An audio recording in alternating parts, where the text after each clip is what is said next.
Okay, so continuing from where we left previously, after the analysis of the previous year questions and the oft repeat themes, we went into discussing specific questions. In the previous section, we looked at the temple architecture as a theme, and we looked at two particular questions, which were one on the Chola architecture and the second on how the medieval Indian temples were linked to the social realities of the day. Coming to the next question on the same theme is Indian philosophy and tradition played a significant role in conceiving and shaping the monuments and their art in India. Discuss. This was asked in 2020 for 15 marks. So, again, once we look at the question, we notice how they're speaking about a linkage between philosophy and tradition and monuments and art. The previous question was about medieval temples and linking them to the social realities of the day. So, one is the identification of the theme. Now, let us look into how do we address this question. So, you'll have to brainstorm again, look through the several examples that you can think of after reading from your own static note, and then construct this answer. So I have gone on addressing this as Indian philosophy and tradition has been well documented, preserved, and propagated via not just scriptures but also living monuments and their art. This can be seen in various manifestations, like the philosophy of nature worship, which was noticed in People Tree of the IVC and the sun temples with intricate jali works, and you can mention the name of any of the sun temples that you recall. For example, Konark of Odisha or others which are prominent in India. Then the other things that were noticed were the status of men and women, as seen in the statues like Mother Goddess, the dancing girl, and the bearded priest. The men sought to head the household, and the women were revered as well, and the women were seen with specific jewelry, beads, etc., indicating their social realities of the day. The third one is the propagation of message in local language as done by Ashoka and Pali, and the emphasis on philosophies like truth as seen as the Sarnath pillar and the Ashokan stamp. The fourth one is about Buddhist stupas and how they propagated messages of Buddhist philosophies through the chhatara of the Buddhist stupas, which indicates chhatara or the chhatri, which indicates the three jewels of Buddhism, that is Buddha, Dharma, and Sangha. The fifth one is about the emphasis on regional gods as was depicted in the northern temples. This we also saw in the last answer, like the Dwarpals or the gatekeepers like Ganga and Yamuna. The sixth point is about the Mughals. The Mughals depicted their religious sculptures and calligraphy on the monuments. Their paintings were displaying the autobiographies and the political realities of their kingdoms, for example, in Akbarnama and the other miniature paintings as well. The seventh point is an indication of the town planning from IVC and the presence of great monuments like Citadel, Great Bath, the Great Granary, revealing the importance of privacy, the emphasis on sanitation, and the places of congregation of public. The eighth one is about Raja Savai Jai Singh and his astronomical observatories at the four places like Delhi, Mathura, and the other two places, Ujjain and Jaipur, and the emphasis on the importance of science along with philosophy and tradition. Thus, all in all, you can conclude that the Indian philosophy still remains alive in all the monuments and arts till present day, and it has been preserved as well by the efforts of again Archaeological Survey of India. So, to quickly recap, we spoke about science and the monuments as seen in the astronomical observatories. We spoke about the philosophies and traditions seen in the IBC monuments, the emphasis on sanitation, etc. We spoke about Mughals and their political realities. We looked at the northern temples and their philosophies and their tradition as seen in the Dwarpas. We spoke about the Buddhist philosophy and the Buddhist stupas. We spoke about the importance of language. The local language and the messaging about the philosophies of truth as seen as the Ashokan Stamp. We spoke about the women and men and their status as seen in Mother Goddess, and how even those the female cult worship was present as early as the IBC time. We spoke about the nature worship. So definitely we've all in all addressed that Indian philosophy and tradition did play a significant role, and It shaped the monuments in art in India, and it is still present. Until present day, it is seen and it is alive.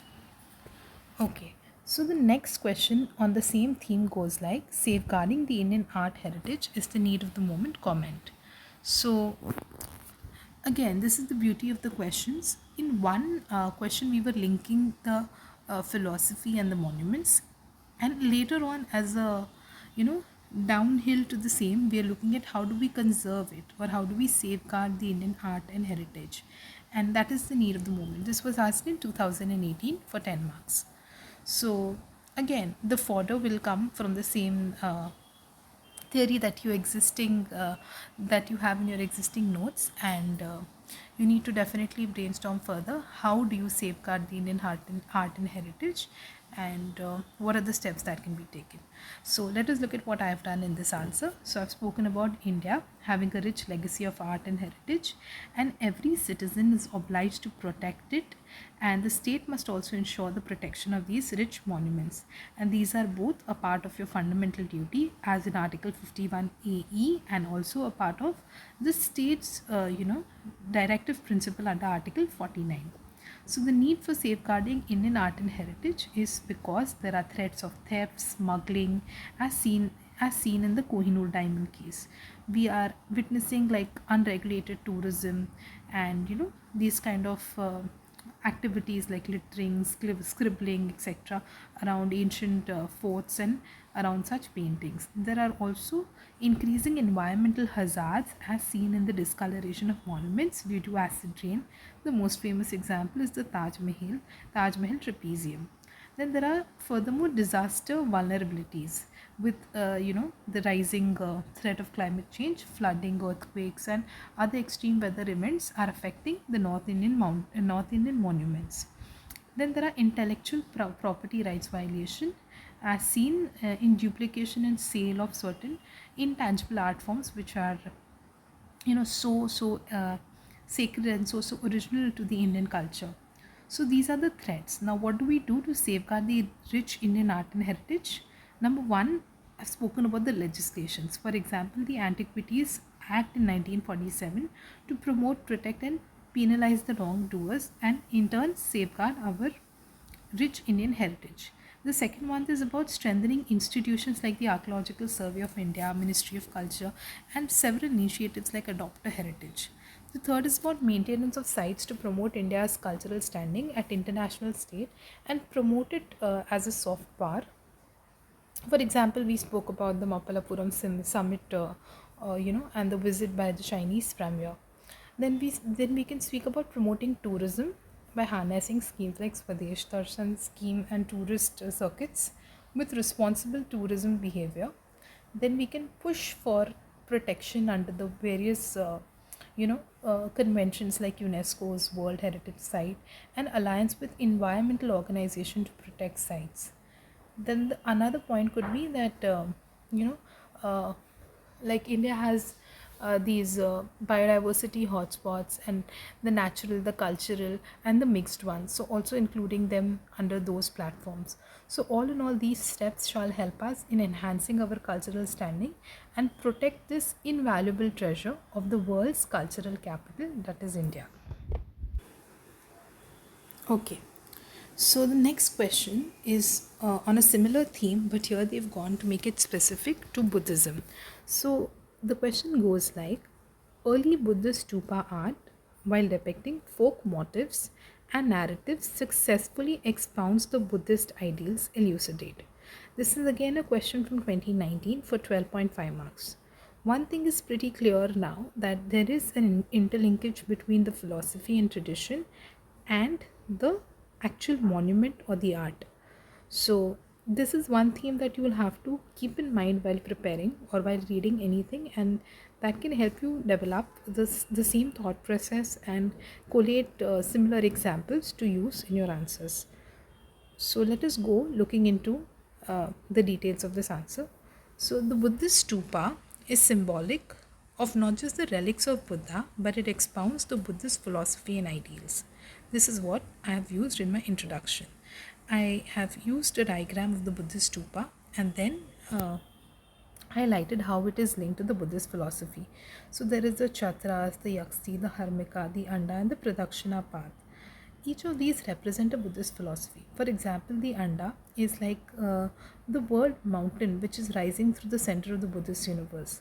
The Yasti is symbolizing the axis mundi, the point at the center of universe that connects the heaven and the earth, which you can notice the yasti in the diagram. The harmika are fences which are used to gate the sacred areas. The chatras are indicative of the three jewels of Buddhism: the Buddha, the Sangha, and the Dharma. Okay. Then there are the Toranas, which provide main instructional areas and are covered with carvings of religious scenes. All in all, the depiction of folk motifs and narratives include the folk motifs in the form of symbolic art in the Bodhi tree, the depiction of yakshas, yakshinis, animals, the wheel of law, which is the Dharma Chakra, which is symbolic of the Four Noble Truths, the lion, which is depiction of loyalty, the lotus, which signifies a pure Buddha. And then there are several more symbols that we keep reading for prelims, which you can add over here. Then there are narratives in the form of Jataka tales, as found in several Buddhist stupas like the Barhut stupa, the Sanchi stupa, and indicating the previous birth of Buddhas. Then there are narrative scenes about Queen Maya Devi's dream, the Gaja Lakshmi, who's conceiving Buddha. Then the worship of Buddha in human form, as done in the Mahayana sect of Buddhism, the representation of other bodhisattvas like Padmapani, Vajrapani through paintings and at Ajanta cave. So, thus, the above mentioned Buddhist stupa art, the folk motifs, and the narratives are clearly and staunchly spreading the message of Buddhist ideals in all directions. So I hope there is some ideas as to how we go about linking our static portion and you know delivering them into content apt for the answers. There is one more question on Buddhism, and they've linked it to one dynasty over here. They've spoken about the Pala period and how it is the most significant phase in the history of Buddhism in India, and we need to enumerate points justifying the same. So, this was asked in 2020 for 10 marks. So, of course, if any dynasty is promoting Buddhism, then what are the things that they can do? They are pretty obvious points that you can generate. You just need to put them through and weave them into an answer like the way I've done here. So the Pala dynasty was governed in the region of Bengal and Bihar for about 400 years. Their period from the 8th to 11th century, and they did leave a significant impact on Buddhist propagation. So what were those contributions by Pala rulers? Number one, they helped in construction of monasteries, viharas, and temples in eastern India, and helped the followers to find a place of worship. For example, the Sompura, the Pandita, the Jagadala Viharas by Dharmpala. Then there were patronage to Buddhist universities that attracted people from around the globe and helped spread the message of Buddhist ideals to Southeast Asia, South Asia, and beyond. Over here, we know of this famous Vikramshila University near Bihar, which was by Dharmpala, the Nalanda University, and how rulers like Devpala had donated for its maintenance. Then the other art and architecture of the Pala period are also showcasing the Buddhist philosophy and ideals. So you can give specific examples like the Mahabodhi temple, then the Buddhist manuscripts. You can give specific names of writings like the Asta Sahariska Prajna Paramita.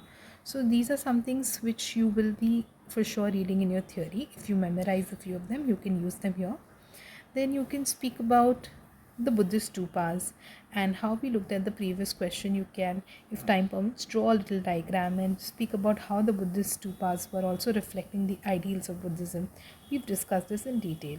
Then the peaceful polity and the cultivation of relations with diplomacy at international stage also promoted both trade and cultural links for the Pala dynasty. So, all in all, the great phase of Buddhism definitely flourished during the Pala period. So, symbolically, how Pala is linked to Buddhism can easily be constructed by using those same generic points like monasteries, viharas, universities, then speaking about the art and architecture, then speaking about stupas, then speaking about diplomatic relations, and putting in a few examples and, if possible, a few diagrams indicating the year and a name of a few rulers, and therefore justifying how the Pala period was a significant phase in the history of Buddhism in India. All right, thank you.